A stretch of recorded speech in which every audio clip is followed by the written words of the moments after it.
alone under the water.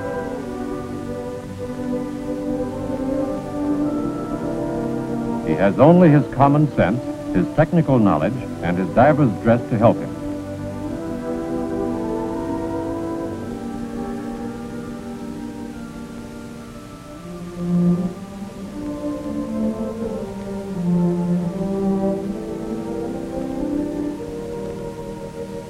And his common sense will quickly teach him that his dress is his only weapon against the danger he may meet, against pressure,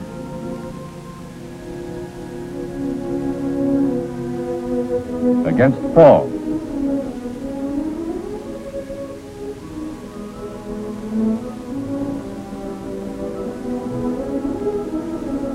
against fouling,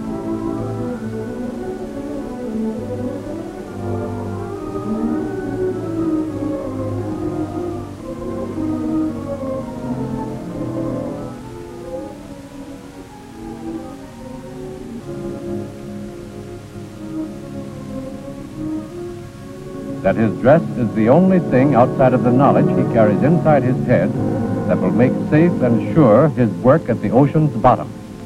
And so his common sense will go on. He must know his dress, know its construction and how to get in and out of it, that it may hold no mysteries for him, that he may know when it is in perfect order and when he is properly and safely dressed. The standard Navy diving dress consists of 8 separate items, each of which is designed to give the maximum protection to the diver. The dress, the helmet, the breastplate cushion, the breastplate clamps and wing nuts, the weighted belt with knife attached, the jock strap, and the shoes. The dress itself is made of sheet India rubber, backed and faced with cotton twill fabric. It is reinforced at all points of wear.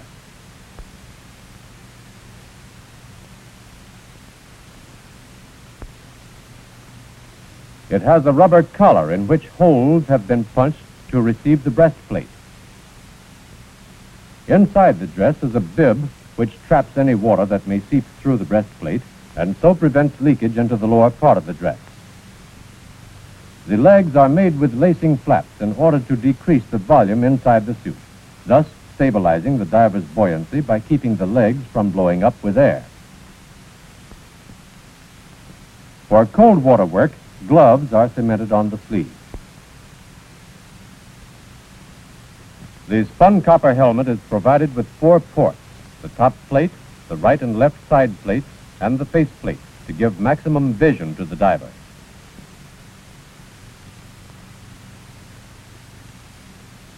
The lenses are protected by metal guards. Only the face plate is movable. It seats on a rubber gasket, swings on a hinge pin, and is secured by a wing nut.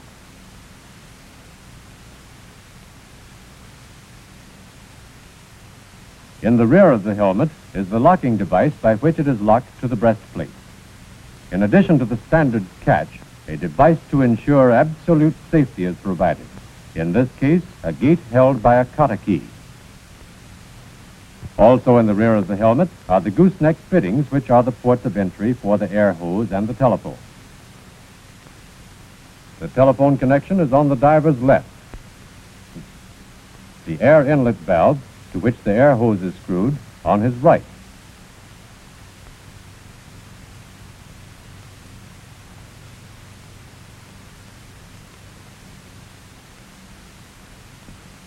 This valve is of the non-return type. It consists of a spring-loaded valve which seats against a special leather washer.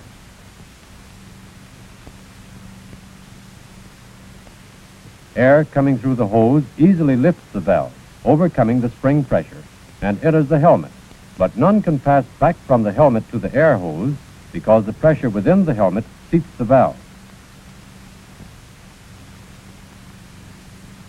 Should his air hose be severed or severely damaged, the diver is protected from being squeezed by water pressure in this manner. since the pressure within his suit is retained, no air being permitted to escape. In the front of the helmet on the right side is the regulating exhaust valve of the non-blow type, with the actual exhaust away from the diver's vision. This valve can be operated in two ways, either by turning the adjusting hand wheel on the outside of the helmet or by manipulating a chin button on the inside. When dismantled, the valve shows these parts. The primary valve spring, which is mounted on the valve stem and keeps the valve on its seat with a quarter-pound pressure. The secondary valve spring, resting on a disc which withstands up to 2 pounds pressure. The normal operating pressure inside the dress is slightly more than a quarter-pound at the exhaust level than is the water pressure outside. This condition is achieved and maintained regardless of the setting of the hand wheel by the primary valve spring. Should for any reason the pressure within the suit build to 2 pounds more than that exerted by the surrounding water, the force exerted by the secondary valve spring is counteracted and the air released.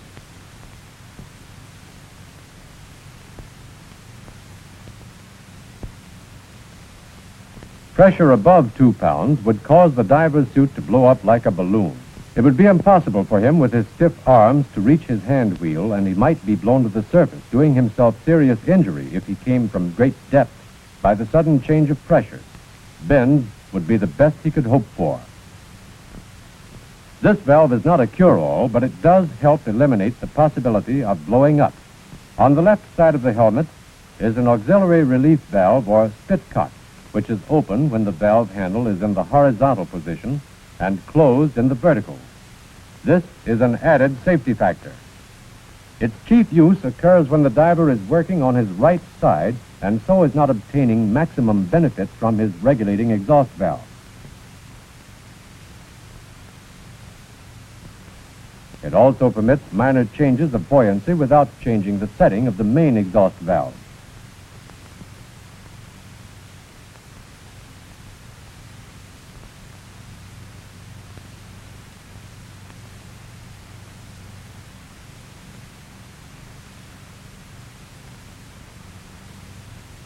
In addition, should the lenses of the port fog, it is possible to take water into the mouth through the spitcock and use it to wash the lenses. The helmet, when worn, rests on the breastplate, which in turn sits on the breastplate cushion, or shoulder pad, which goes around the neck of the diver. The breastplate studs fit into the holes of the dress's collar.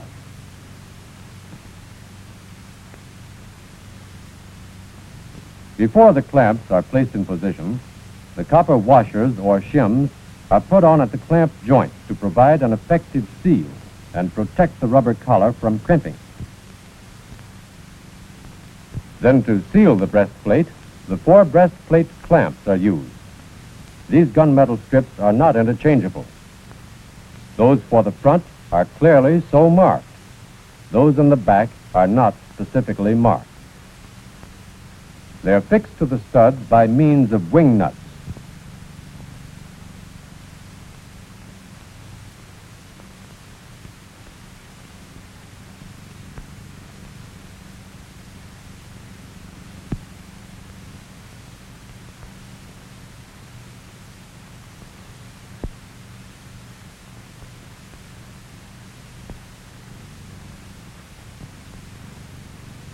On the front of the breastplate are 2 pad eyes to which is knotted small stuff made of Italian hemp or signal halyards. This small stuff is used to secure the 2 lines to the breastplate pad eye.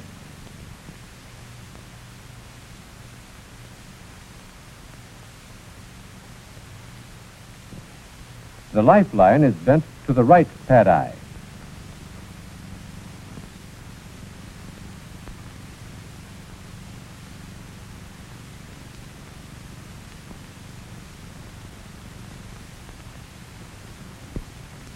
Before securing the airline to the left pad eye, the wing nut on the lower left stud must be removed.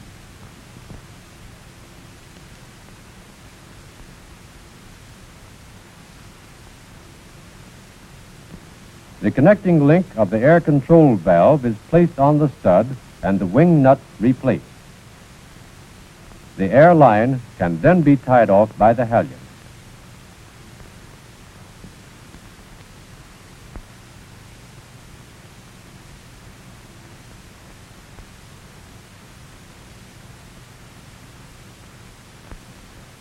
The air control valve is a needle valve.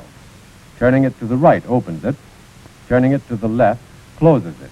The weighted belt stabilizes the diver in the water, gives him a better regulated buoyancy. It is held in position by the jock strap, and the two together keep breastplate and helmet on the shoulders, overcoming the lift of the air inside the dress. The shoes have lead soles, leather uppers, and a brass toe cap provided with means for both lacing and buckling.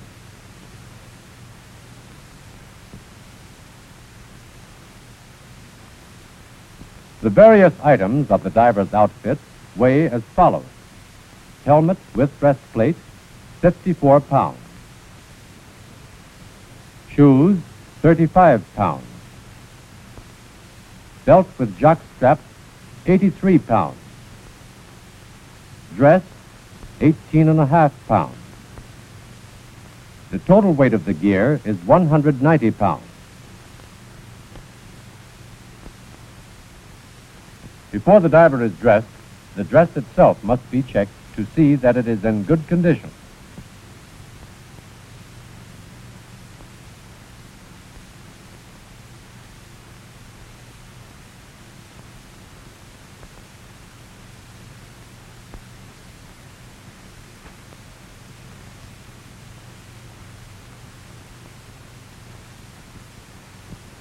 The man assigned to this duty first checks the non-return valve for air tightness by inverting the valve in a low-pressure air line.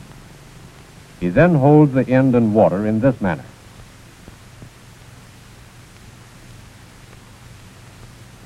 He examines the exhaust valve for cleanliness, its springs for proper tension. The valve seat should be clean so that the valve will seat tightly. He checks the helmet ports to see that the lenses are not cracked and are firmly in place.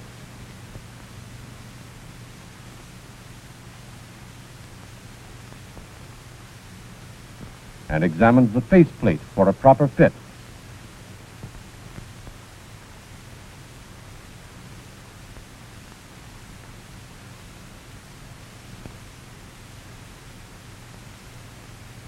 He moves the spitcock back and forth to find out whether it is stiff enough so that it won't accidentally open.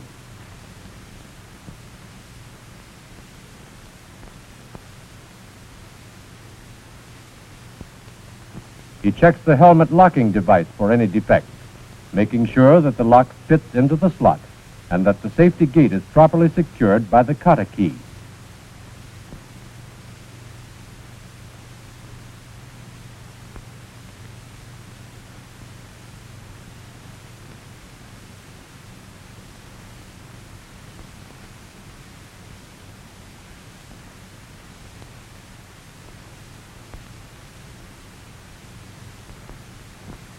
Then he treats the leather helmet gasket with Neatsfoot oil to keep the leather pliable, thereby effecting a better seal.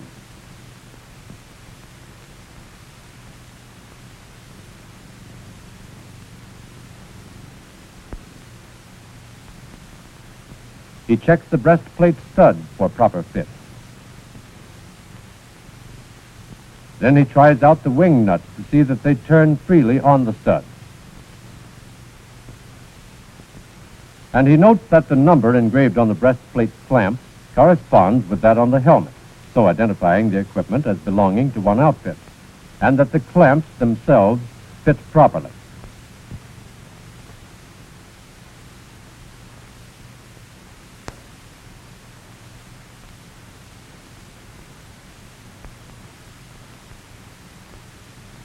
He tests the signal halyard for its condition. Finally, he inspects the control valve to see that it is working with enough stiffness so that it won't be turned by accident. The dress is now ready to put on. To get the diver in it requires two tenders, men who must know every essential move and must work as a team so that no time is lost. These tenders are responsible for the diver's safety. If his dress is not properly adjusted, he will not be able to perform his assigned duty. It consequently behooves the diver as well to know every step in his dressing, that he may be certain that all has been correctly done. First, he has prepared himself to be dressed. He wears his ordinary uniform trousers and shirt to prevent chafing of his skin. In order to protect his feet, he puts on heavy woolen diving socks.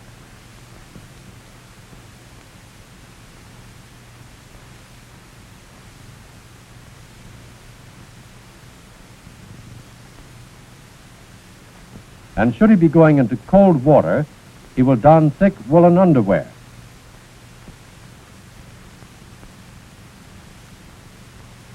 In the meanwhile, the diver in charge of the diving operations takes his position to observe the dressing.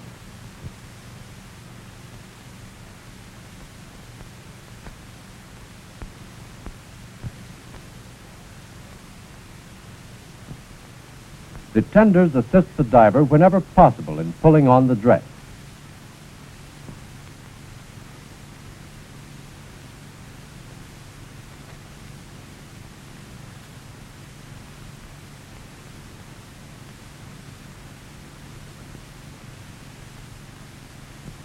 If the dress has cuffs, the diver should dip his hands in soap suds before placing his arms in the sleeves so that his hands will slide into the cuffs.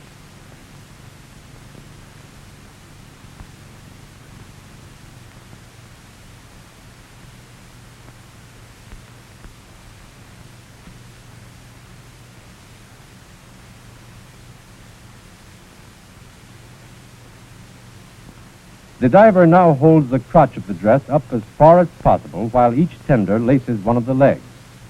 Under no circumstances should lacing be avoided, as has occasionally been practiced, since it is an important factor in making the diver stable by preventing the legs from inflating. Lacings should be carefully tucked behind the flaps.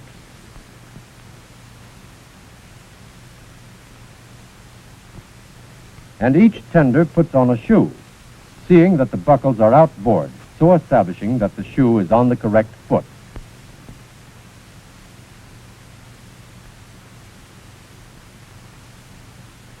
The shoes are laced tightly.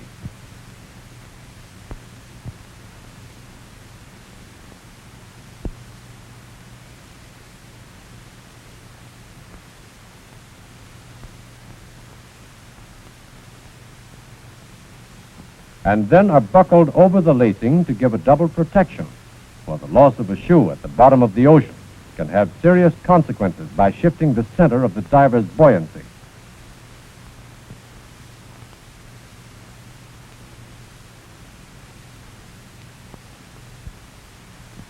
One tender now places the breastplate cushion on the shoulders and pulls the bib up over it. For the greater comfort of the diver, who by now is feeling none too comfortable anyway, only one tender should do this work. The other tender, in the meanwhile, has readied the breastplate. Once the cushion is in place, the tender slips the breastplate over the diver's head. The rubber collar is pulled over it from the front. The holes are slipped onto the studs, each tender working aside. Care must be taken to achieve a smooth fit and so help watertightness.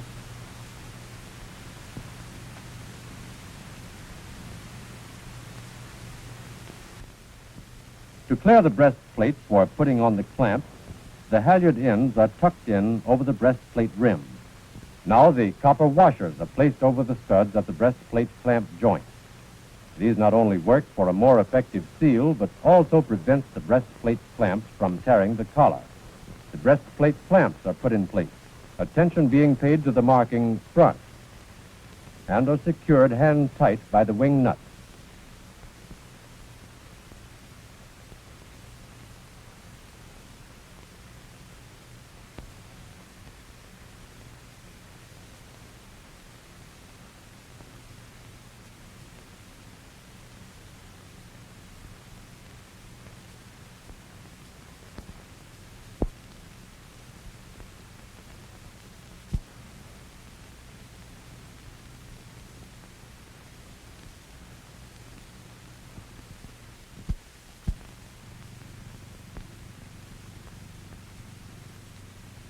Then the wing nuts are tightened by the T-wrench, one tender working from the front, bottom to top, the other from the back, also from bottom to top. This guarantees a secure fit, keeping the collar from wrinkling. Care must be taken not to use too much force or the studs may be pulled out. The flange wing nuts at the joints are now set up. First the front, then the back,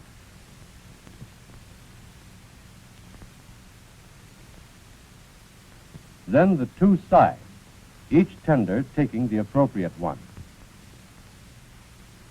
One tender tests all nuts with the wrench, and finally removes the nut for the control valve link so that the stud will be free to receive the link. It is always necessary to put this nut in place, however, in affixing the breastplate clamps to make certain the position and securing of the clamp. A tender now slips the jock strap onto the weighted belt to which a knife has already been attached. Together they cross the belt shoulder straps, and each takes one end of the belt in the middle of a shoulder strap. They place the belt against the diver's abdomen and lead the shoulder straps over his shoulder. The shoulder straps cross above the lower front stud of the breastplate, pass outside of the top stud on each shoulder, cross again above the lowest stud in the back, and buckle to the belt in the rear. This position of the shoulder straps is most important, since only in this way can the belt be held firmly in place. And should the belt slip, the diver's center of buoyancy would change and he would be in grave danger.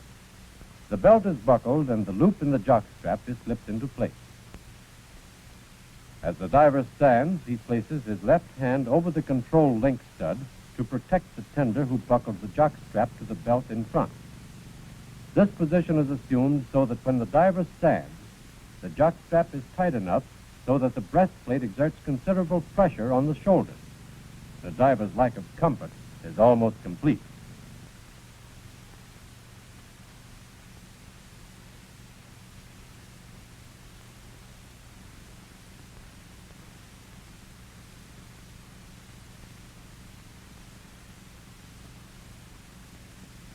If there are gloves, wrist straps are provided to keep the gloves from overinflating.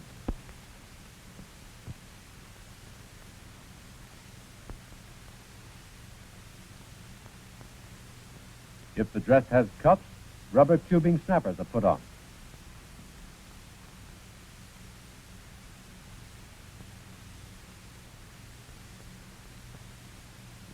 The diver is now ready for his helmet. To prevent his falling overboard, one tender places a lifeline about the diver's body, under the arm, and belays it securely. The other tender grasps the breastplate under the diver's chin to protect it, and assists him to the ladder. The diver climbs down the ladder until his head is in a convenient position for putting on the helmet. If this is to be diving from hand pumps, the pump should be started now to be in readiness when needed. If from a power pump, compressors will have been started at least 15 minutes prior to the dive to make sure they are properly warmed up. Before picking up the helmet, a tender leads the lifeline over the left port to the front of the helmet and places the air hose over the right port. He lifts the helmet by the side port, holding the lifeline and air hose in place. The tender slips the helmet over the diver's head from the front and screws the helmet tight.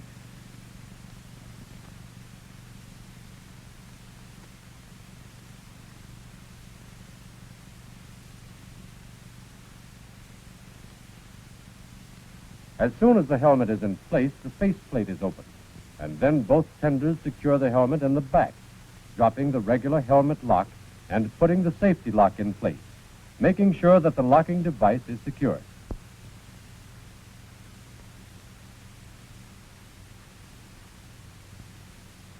One tender dips the lifeline under the diver's right arm and fastens it by the signal halyard to the right front of the breastplate.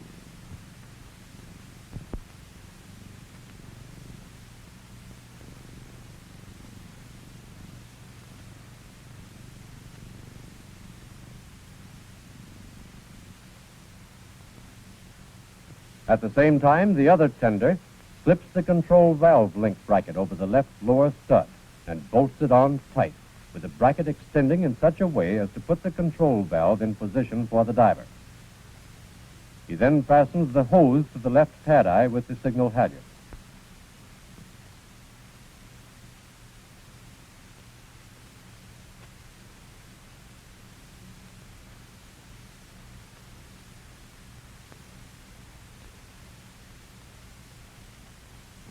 As soon as the air control valve is in place, the diver tests his air supply. And the tender sets the exhaust valve. The diver checks his telephone. Yellow diver, that's your phone. Yellow diver testing, okay. How's it sound? Okay, yellow diver. Okay, button her up. When everything has been completed, the diver indicates that he is ready. The faceplate is closed tightly. Ready to send him down? Okay, put him down. The safety line is removed, and he's given the signal to enter the water by 2 taps on the top of the helmet.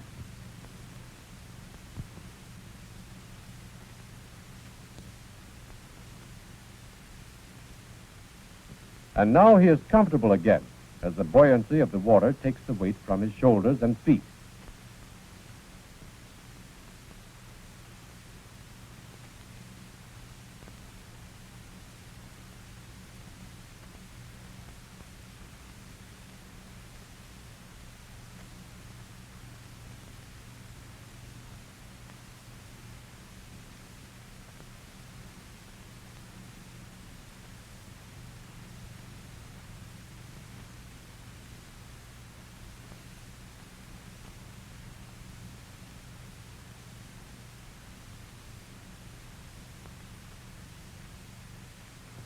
When his work is finished and he has ascended the ladder a convenient distance, the tenders put a safety line around him and secure it. They open the faceplate.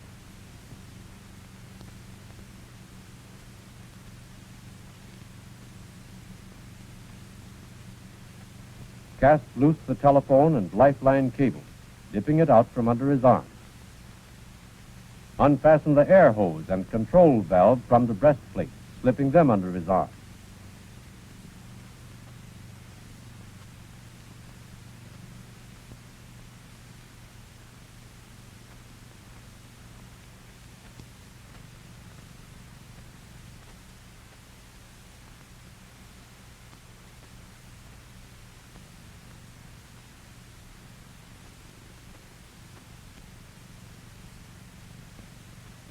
They remove the helmet.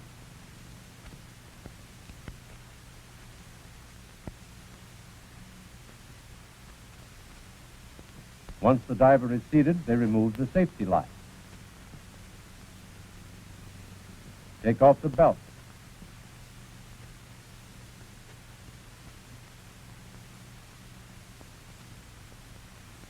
Then the wrist strap, or snappers if used.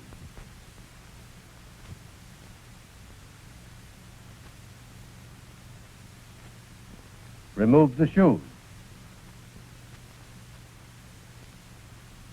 Unbolt the breastplate.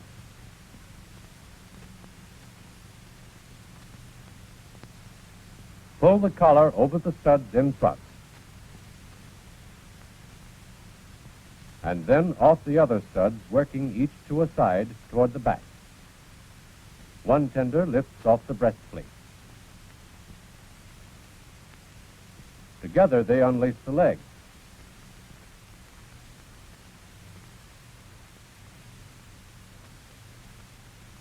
The pad is removed.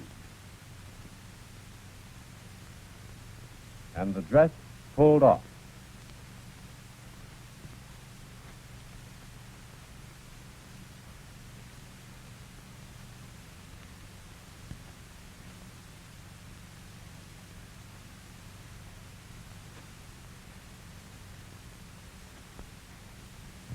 One tender stows the dress properly.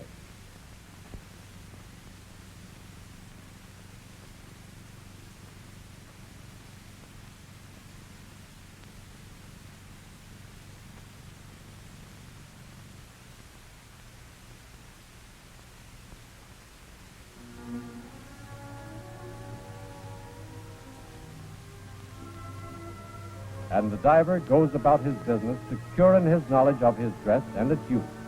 A man who feels safe in the darkness of the lower water.